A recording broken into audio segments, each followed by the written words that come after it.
Hello, everyone. Thank you for joining me today.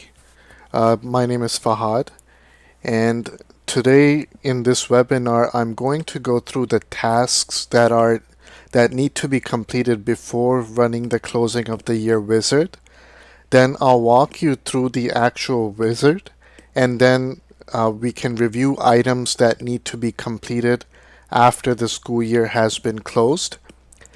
And for this webinar, I'll be following this documentation. It's called Closing the School Year, and you can find it in our knowledge base. So to start off, closing the school year is the process that is designed to finalize the current school year academic activities and prepare the database for the new year. So as I go through this, if you have any questions, comments, or suggestions related to this webinar, or if you may want us to do another webinar in the future, feel free to email to support@pcreducator.com.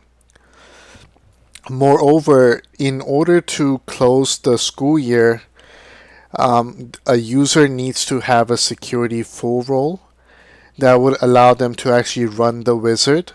And then in terms of completing pre-close checklist items and post-close checklist items, it depends on what needs to be completed. So if it is a task related to scheduling, then you would need the scheduling role. If it is related to archiving PDFs, you would need a registrar or admin specific roles. But typically, each school has one person who manages rolling over the school year. And when you close the school year, it applies to all divisions. So before you close the school year, make sure that the pre-close checklist items have been completed for all of your divisions in order to proceed forward. So let's just get right to it. I'm going to go ahead and start by going through the pre-close checklist items. Once I'm done with those, then I'll actually go through the wizard. And then once I'm done with that, I'll go through the post-close checklist items. So according to this, the first step would be to archive individual student reports. So that would be the report cards that would need to be archived before you close the school year. The way that you do it is that you go to the admin tab and you click students. And again, this would be done per division as well. So on the top right, you can switch between divisions when you're archiving report cards for different divisions. So once you're on this particular screen, you can select your students. And there's a multi-action option that says archive PDFs. So basically what it'll do is the system will generate report cards and it'll archive them and attach them to the student's records. So even after you close the school year, you'll have access to those report cards. So once you're on this screen, you can pick the type of report card from here. So depending on your school, you may be running either semester report cards, trimester, elementary, checkboxes, whatnot. So you can select the report type, and then you can populate the information, the parameters such as font, such as marking periods, whether you want to include comments or not. One of the most important fields is the available date. So this would be the date that would show the report cards on the parent portal. So make sure that you populate it. If you don't populate it, then the report cards will not show up on the parent portal. So once you specify all the parameters, you would click request report, and then you'll see that the reports will get archived for each student. So once they're actually archived, and if you want to confirm that they've been properly archived and if you want to review them, you can simply go to maintenance, official reports, and this is where you'll see a list of all the current archived reports. And if you want to see the past ones, you can check include all in all divisions, and you'll be able to see all the previous reports that you may have archived. So that's the first step, and it must be done in each division. So then the next item is copying scheduling data. So basically, let's say that I have a schedule in my upper school, and in my schedule I have different kinds of sections. I have students enrolled in those sections. I have rooms and periods and teachers assigned to those classes. If I don't copy my schedule over to next year, then I'll have to build it from scratch, because whatever schedule you have in the next year, it'll become your current year schedule after you close over the school year. So you probably don't want to create your schedule from scratch each year. So in order to copy the current schedule, you go to the scheduling tab, and then you switch over to, from this drop down, switch over to next year's schedule. So when I click next year's schedule, you'll see that I don't have any data here because I haven't yet copied information. So if I hover over summary and click copy move schedules, there are different options here, but I'll go through the ones that 99% of the schools will most likely use.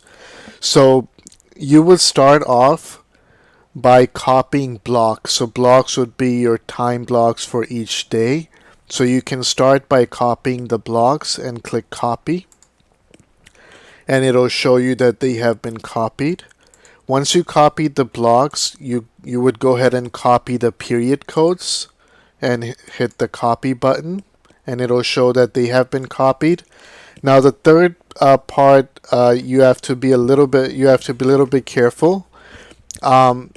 If you want to copy your course sections with the periods and rooms assigned to them as you have in the current year, then you would come to copy to next year's schedule, special, and select course sections from here, and it'll assign the same periods and rooms that you have in the current year. However, if you don't want to copy that information, you can select course sections from this drop down, from the first drop down, and it won't bring in the period code and the room connections to course sections. So for my purpose, I do want that connection to be brought in. So I'll select course sections from here and click copy special. So now my course sections have been copied. If there is other information that you may want to copy, such as if you want to copy over room inclusions or period code inclusions, especially if you're going to be using the master schedule, you can copy those as well. But typically, schools assign period code inclusions and teacher inclusions separately instead of copying them. But it's completely up to you. You can copy those as well. So now when I go to courses sections, I can see that my sections have been copied over to the next year.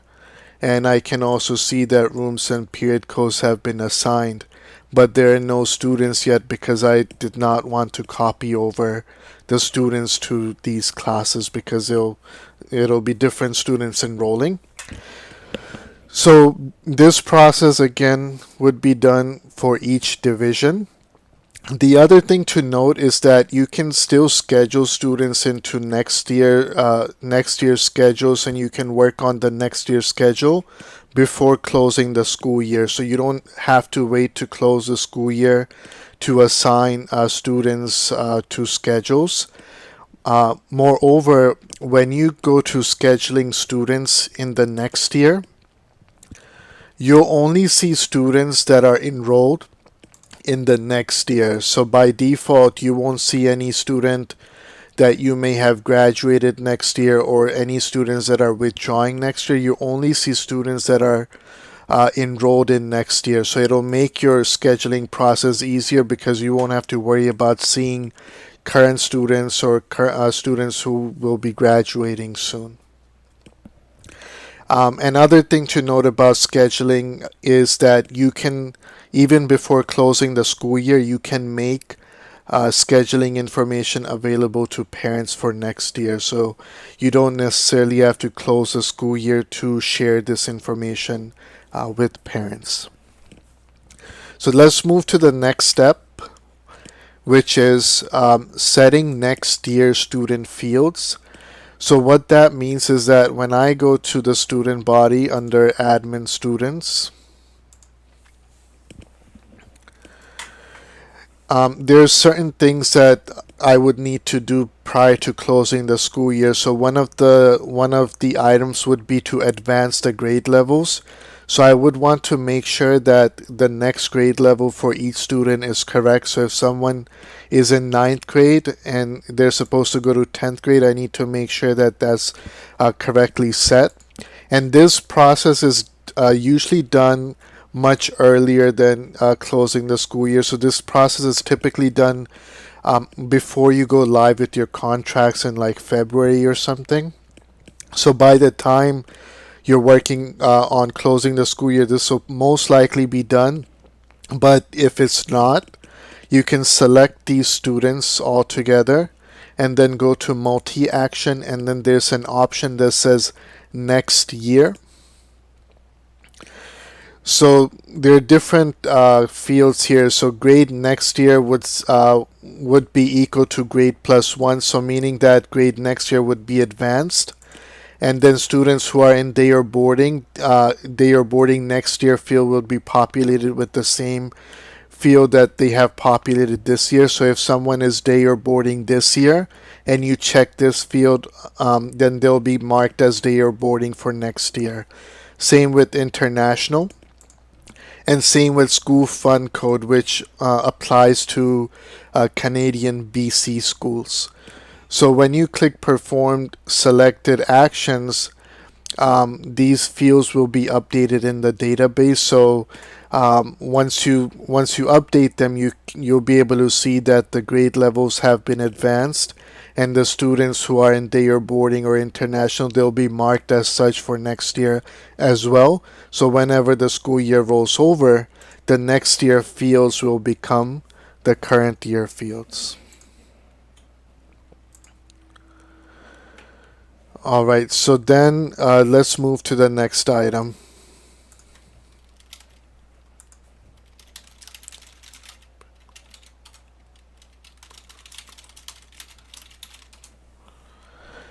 Okay, so the next item is updating substatus for next year. So an example for that, an example of this would be to graduate your students. So when I go to my list of students, I have my enroll students and I see what their status and substatus is for next year. So let's say that I want to graduate my students. So if I search for all of my 12th graders,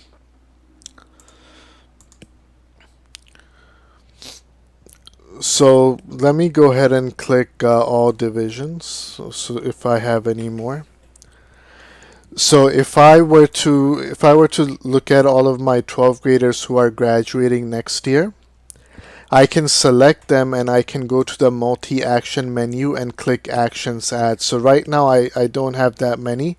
So I'm just going to go ahead and select a couple of them. And then I'll go to multi-action menu and click actions add.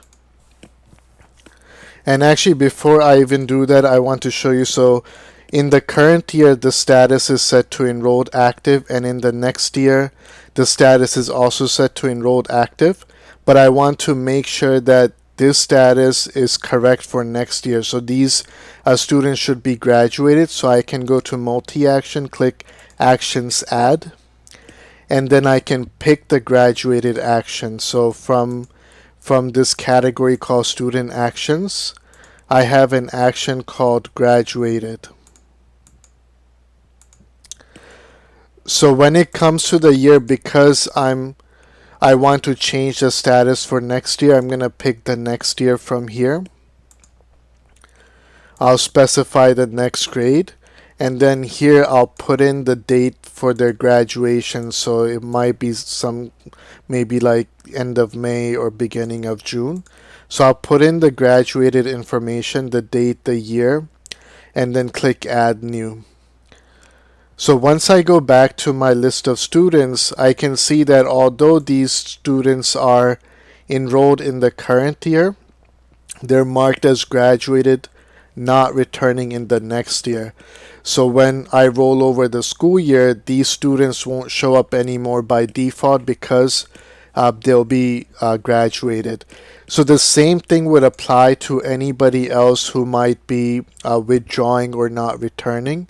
So if you have any students that are not coming back, you can do the same thing but give them an action of withdrew instead of graduated. And then when you roll over the school year, they won't show up on the list of your students.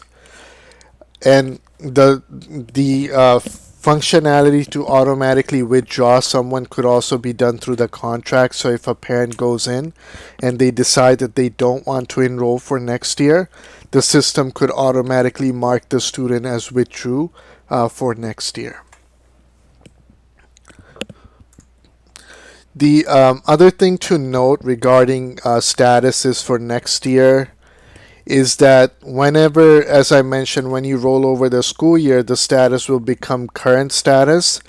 But when it comes to the portal access, whether it's the parent portal or the student portal, only those families that have students who are marked as enrolled in the current year with the status of enrolled, or those students who have a status of enrolled, can access the portals. So in some cases, even if a student may be graduated, schools want to give limited or temporary access to the parents so that parents can still download the report cards or view grades and so forth. In such a case, you can possibly create an action called something like portal access and have that action change the status to enrolled. And you can tag those graduated or withdrawn students with the portal access action so that they'll still be marked as enrolled until you want to take away their access from the portals. And when you do want to take away their access, you can simply find those students, and there's also an option to delete actions. So you could delete the portal access action, and as soon as you do that, they won't have access to the portals anymore because they won't be their status will change from enrolled to graduated or withdrawn. So let's go back to this list here. So the next item is enrolling incoming students. So this can actually be done before or after closing the school year. It doesn't necessarily have to be done beforehand. And if you're using enrollment contracts, this process will automatically be done for you. So whenever a parent completes the enrollment contract, their student would automatically be marked as enrolled in the system. But let's say if you're not using enrollment contracts, your admissions team can still enroll students on their own. So the way that they can do that is they can go to admissions, select, go to increase applicants. They can select all the applicants that they may want to enroll, and they can come here and click the enroll button here. Then they can specify one of the enrollment profiles. So it may be a profile called enroll new student. Then they can specify the year. If they want to create logins, they can check these and hit enroll. And that's how they could enroll new applicants into the school. But again, if you're using enrollment contracts, you wouldn't typically need to do this particular step. Then the next item is adjusting the parent portal and the student portal. So let's say that you close the school year and you had already worked on this, you had already worked on scheduling, or maybe you were midway done through scheduling. As soon as you close the school year, as I mentioned, the next year's schedules will become current year schedules. So if you're sharing schedules with parents and students in the portals, then they'll be able to see their new schedules for next year as soon as you close the school year. But if you don't want to share those with them, then you would want to limit them through the portals. So for example, if I log into my sample parent portal and go to student here,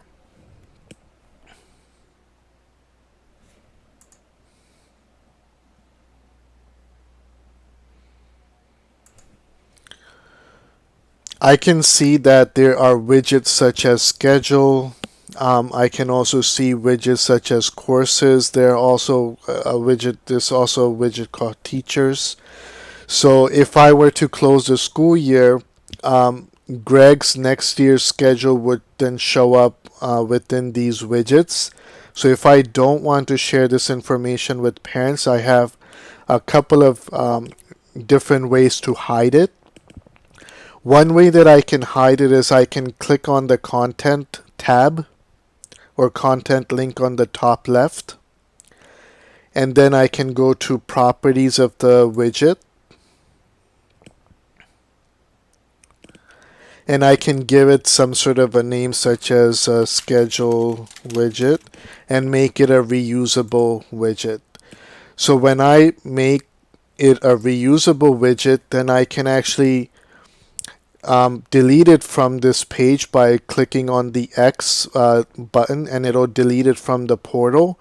And then whenever I'm ready to add it back, I can click on add widget. I can pick the profile container, and then I can use the reusable controls and select the widget that I had saved as a reusable widget. The reason that it is recommended to make it reusable is because all of the settings that you had before would be saved in that particular widget. If you don't make it a reusable widget, you can still add it as a brand new widget, but you have to update the settings to match what you had before. So that's one way to hide a widget. Another way to hide a widget is that if you go to properties of the widget, you can use the filter field and add a filter so that it's only visible to certain people. So for example, I have an administrator's filter. If I were to select that, this widget would only be visible to my administrators who access the parent portal. So you can also assign a filter to a widget, and it'll only show it to those people who fit the filter.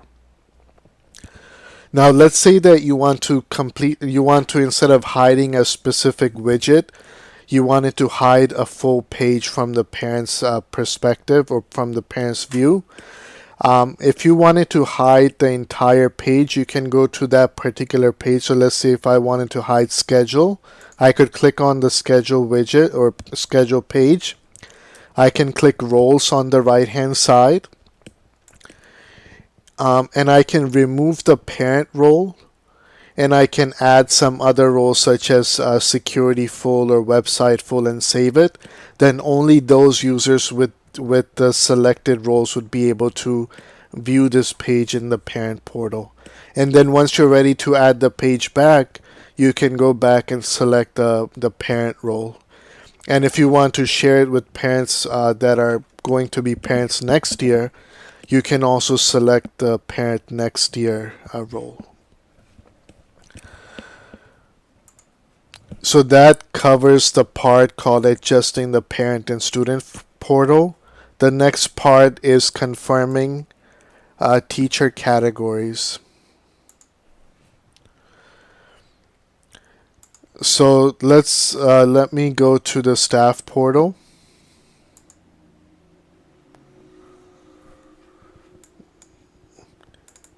And then I'm going to go ahead and log into the teacher as one of my teachers.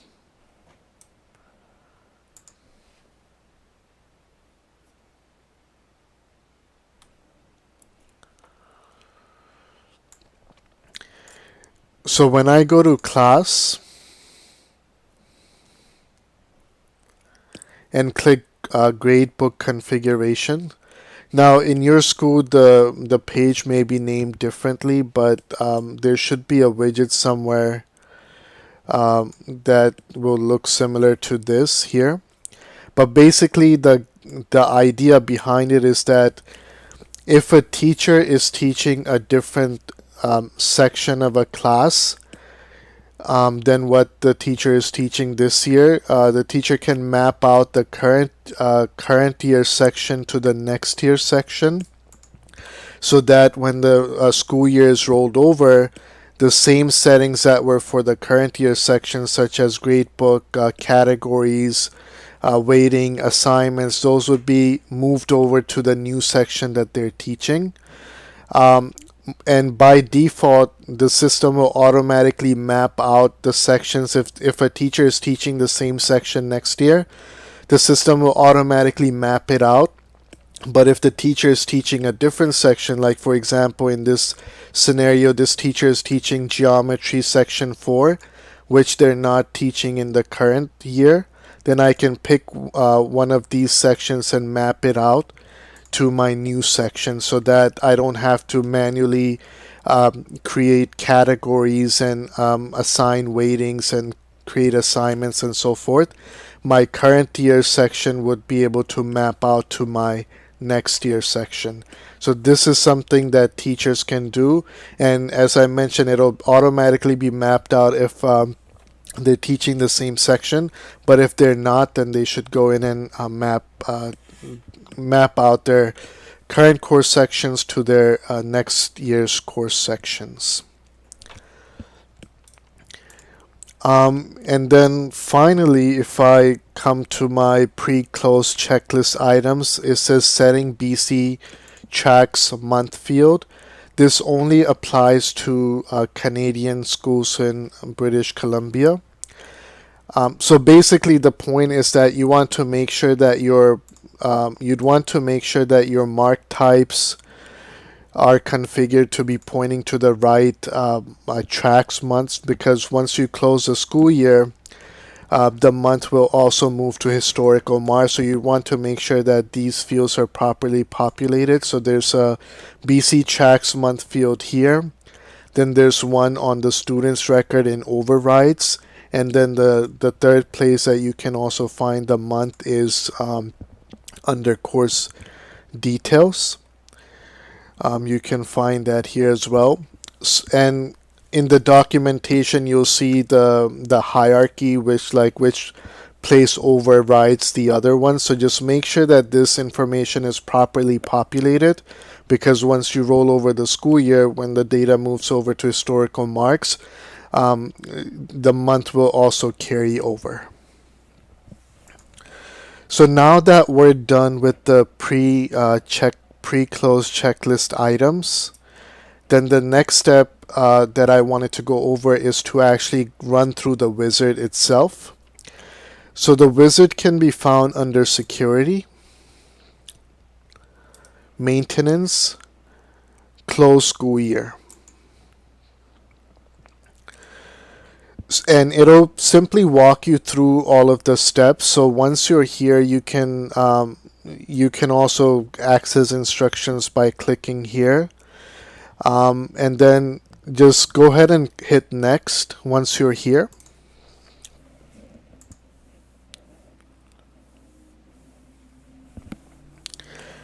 So the first section that it brings you to is called Scheduling Next Year Stats. The purpose of this page is for you to see all the divisions and whether or not the schedule has been copied over. So earlier I copied the schedule for my upper school DC division, but if I notice that other divisions don't have their scheduled copied over, I might want to check with those other divisions and make sure that they have, if they want to copy their schedule for next year, they do that before I close the school year. Otherwise, they would lose that schedule. So once you confirm that, you can go to next, click next.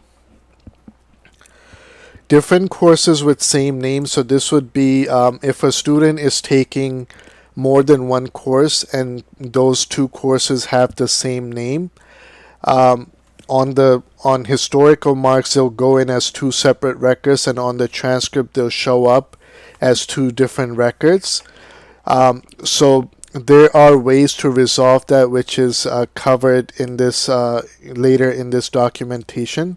So you can either update the course name to, if there's a mistake in the course names, you can update them to be the correct names, or you can, after closing the school year, you can go to historical marks and fix the course names through there.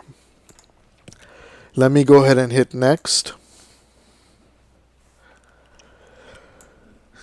So this item is called include on transcript. What that means is that you have courses that if you want to show them on the transcript in the future, or you want the grades for those courses to carry over to, or be archived to be carried over to historical grades, you would want to make sure that the course is marked as include on transcript. So like if I go to my list of courses, I'm just going to go to admin courses.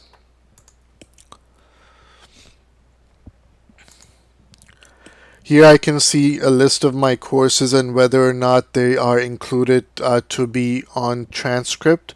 So if they are included to be on transcript and their mark types are configured correctly, then they would be moved over to historical marks. So the purpose of this screen is to show you any classes that have grades that are set up to be archived, but the class is not marked to be included on transcript. You can double check those, and if there is a class that should be marked as such, such as my English 1 class, you can simply click edit here, check the box and hit update, and then that class would be the grades for that class would be archived and moved to historical marks. So I'm going to go ahead and click next.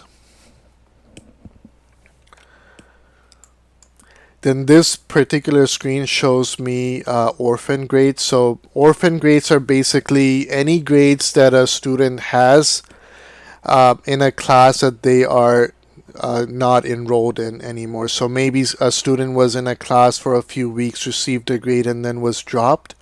It would generate an orphan grade.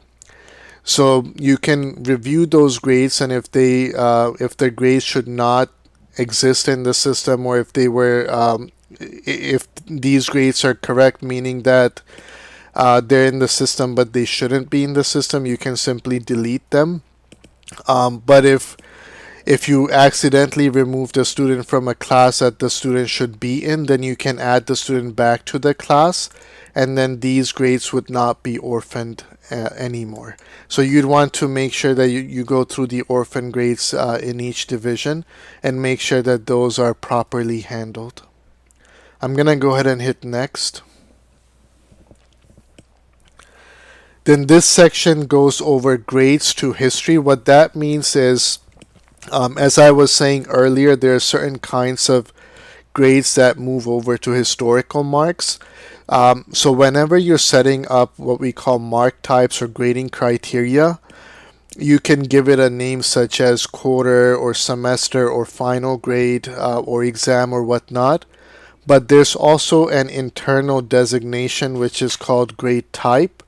So as long as the course is checked on transcript and the grade type is either coursework, exam, term, final, or effort, then these grades would be moved to historical marks. But if the grade is marked, if the grade type is set to other, then those grades would not be moved to historical marks.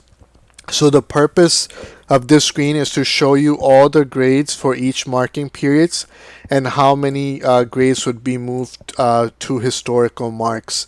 So if you notice that some of these mark types have low amounts of grades, you may want to double check. Maybe the teacher did not enter grades for those classes, or maybe the mark types are not configured properly.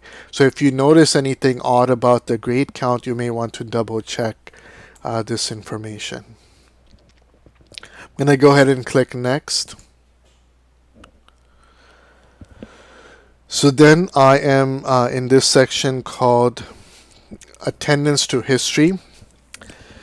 So the purpose of attendance to history is that whenever the school year is rolled over, the system summarizes attendance and it archives it in the system. So let's say that someone has 20 absences in the year. The system would total up those 20 absences and then put that in the system so that whenever you're looking up a student record, you would be able to see how many absences they had in the past. For example, if I pull up one of these students and if I go to details and click historical attendance, I can see how many days this student was absent or late in the previous years. So the point of this particular screen is to let you know which records will actually be archived, and only those records that are marked as absent excused, absent unexcused, late excused, or late unexcused, they would be counted in or moved to historical, would be archived. So for example, if I have a different type of attendance record such as dean office conversation or left early, and if this attendance type is not assigned to an internal meaning in the system, then it won't be archived, it won't be counted. So if something needs to be counted and you want it to be archived, you need to make sure that it is given one of these historical meanings, either absent excused, unexcused, late excused, or late unexcused.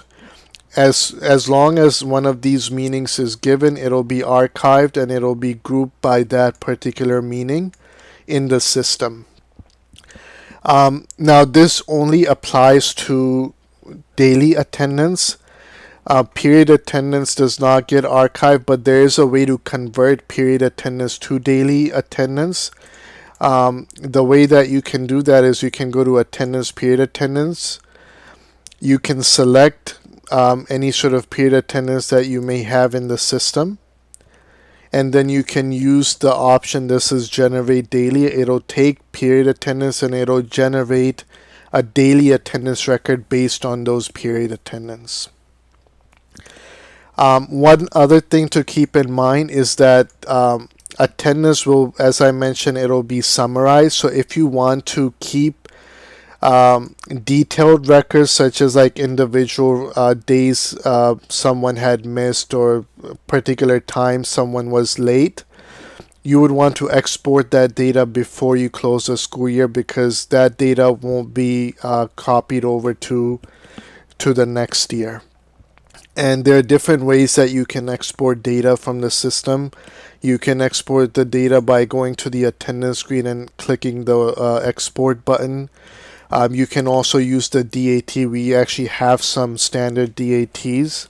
So you can search for attendance and you'll see some standard DAT reports that you can open and export. So if you do want to keep detailed records of each student's attendance records, make sure that you export this information before you close the school year. Alright, so let me go ahead and click next. Overlapping marking periods just means that if you have, if I go to admin maintenance marking period info, if I have like first quarter, second quarter, third quarter, fourth quarter, if I have any marking periods that are overlapping in attendance dates, they will show up on this screen, and you would want to make sure that there are no marking periods that overlap. So we already have mechanisms in the system to prevent you from entering overlapping dates for your marking period. So most likely you won't see any issues on this particular screen. So you would just go ahead and click next. And then we get to a screen called users needing correction, and it'll tell you what the correction is or what needs to be fixed. So in this example, it says parent users with no indicator. So if I click the record, the link here, it'll take me to that record, and then I can go ahead and fix fix it by clicking on profile. And because it says that no indicator is specified, I can specify an indicator here. So this person's name is Lillian, so I can specify that she's parent 1 and hit save. Once I fix it, I can hit refresh, and then that error should be removed. Then I'll go ahead and hit next. So right here it says archived completed successfully, but typically it will show, so let me go back one here. And let me update it to show you what it would typically say. So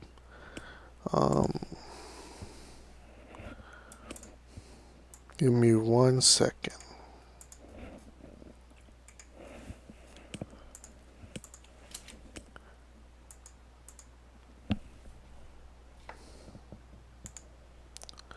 So this is a page you would be brought over to.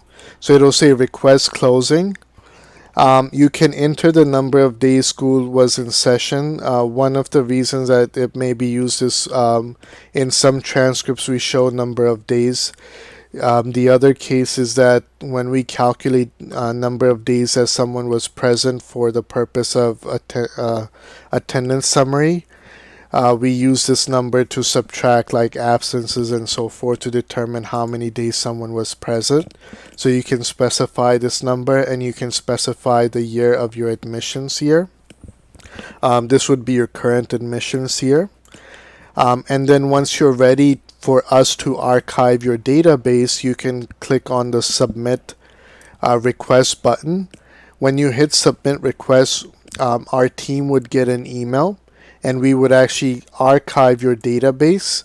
Once your database is archived, then you would come back to the close of the school year wizard, and you'll see a message that says that our archive has been completed, and then you can move to the next step. So what I was showing earlier, it'll say archive completed successfully. It could take us up to 2 business days to do this. Once it has been done, you can go ahead and click next, and then there would be a button, the finish button, that you can click to close the school year. I'm not going to click the finish button for the sake of time, but when you click finish, you'll see a timer, and it'll tell you that closing of the school year is in process, and it'll show you like what parts are being completed. So once those parts are completed, it'll say that the close of the school year has been completed, and then it'll give you a link that you can click on to see the items that need to be completed after closing the school year. So like the post-close checklist items. So I'm not going to click finish, but I have another database where I already did finish the closing the school year, so I'm going to switch over to that, and we can go through the post close checklist items now.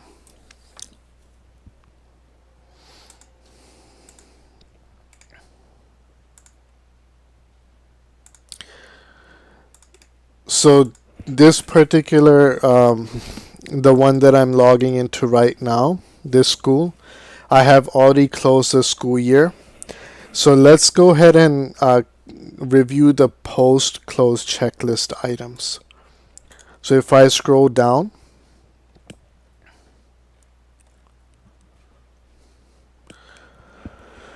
it says confirm the student status for current year. So when I look at my students, I need to make sure that the status for current year is correct. So basically, I shouldn't see any students who have graduated. I shouldn't see any students who have withdrawn. I should only see students who are actually coming in this year. And if I do need to make any changes, I can always go in and add different kinds of actions. So like if someone was withdrawing, I could select them and still add the withdrew action. Or if I forgot to graduate someone, I can still select them and use the action multi-action actions add option and still graduate them. The only difference would be instead of selecting next year when you're adding the action, you would select the current year. So once you review the status, substatus, the next item on this list is to confirm homerooms and advisors for students are correct. So basically you can, if students have advisors or homerooms, they would be populated either under the advisors column, or there's a way to also enable the homeroom column. So your upper school may have advisors, but your lower school may have homerooms. So you can confirm that those are all correct, and advisors and homerooms get populated from scheduling. So when you're setting up a schedule and you enroll someone in an advisory or homeroom class, the teachers for those classes are considered to be like advisors, or in the case of homeroom, it would be the section name. All right, so the next item is update year-specific attributes if applicable. So if you have attributes such as student groups and you want to assign them, this would be the time that you can assign them. And so you can do that by selecting different groups of students and using the multi-action attributes add option to add any sort of attributes to the student's record. So if there are different kinds of fields that you may want to populate, you can select it, such as here I have Grove. So I can select the type of Grove and then add them, or if I have student council or some other groups, I can select those and assign my students to those groups or attributes. So the next item on this list is update marking period info for next year. This would be done for each division. You would go to marking period info and make sure that the dates are all updated for the new year. So whether they're attendance dates or report card entry dates or whatnot, these need to be populated in order for attendance to work and report card to allow teachers to enter report card or progress report grades. Update daily rotation. This part could actually be done before or after closing the school year. So when you go to blocks daily rotation, you can specify the day school would be in session. So that could be done under scheduling blocks, and then you would go to daily rotation, and then you could select on any particular day of the week, you could select your rotation date, and you can specify when school is in session. So you would do this for the entire year, but there is a way to import this data. Then if you're using development, you can confirm that your campaigns are up to date for the next year. But this is really independent of the school closing of the school year process. You would typically update your development campaigns when your development fiscal year begins. But this is kind of just a reminder to make sure that you've done that. And that would be done through the development tab. You would go to campaigns. And you would just want to make sure that a new campaign has been created for the new development fiscal year. Then it says update online donations to use New Year campaign products.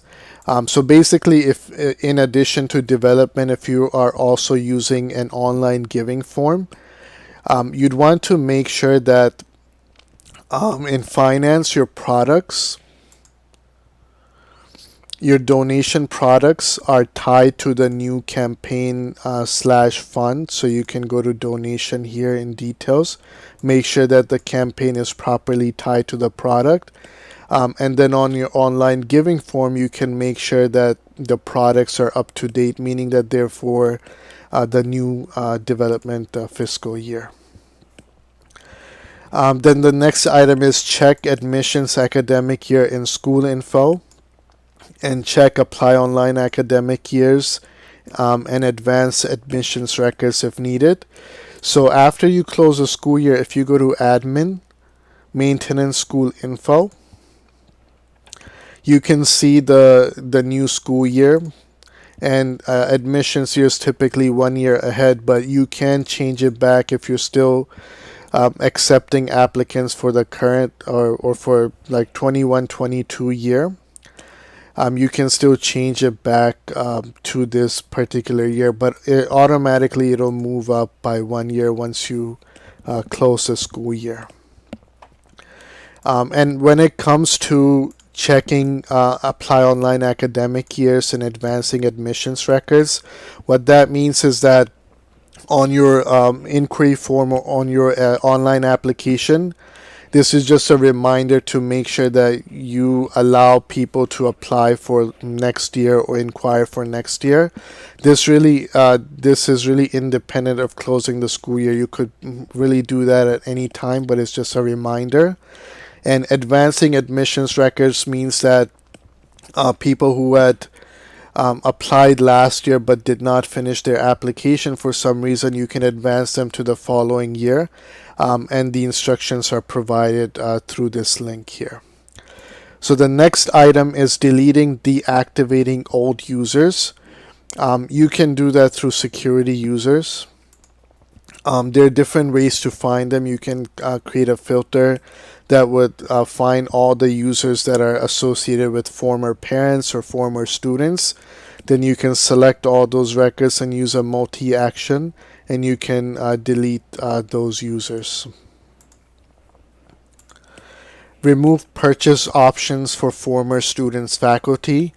So if you're using the point of sale system such as the cafeteria module, there's a feature called purchase options that allows you to specify like what the maximum amount someone can spend even if they don't have a balance on their account.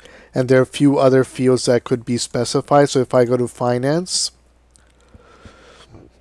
AR students, and go to details,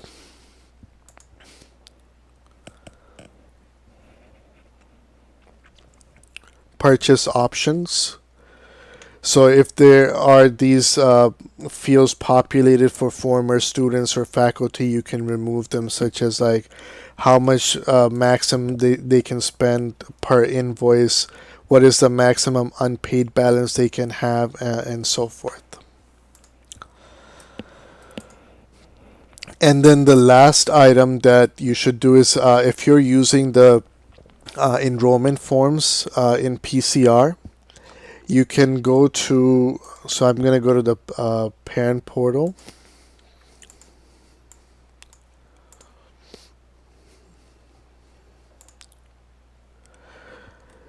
And if I go to the forms page, there's a button or there's a widget here.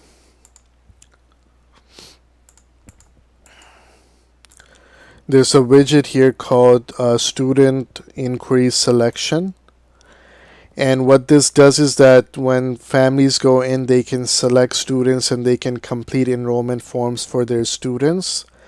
And when those forms are submitted, certain actions are added to the record. And those actions, they could be assigned for the current year or for the next year. So before you close the school year, this setting may be set to use next academic year, because they may be completing forms for the next academic year. But after you close the school year, you could change this to no, because now the current year would be your new year. So you can come here and set this use a next academic year setting to no and hit save. So that pretty much wraps up what I wanted to cover today. And the webinar was recorded, and it will be available on our knowledge base. If you have any questions, comments, or suggestions, feel free to email us at support@pcreducator.com.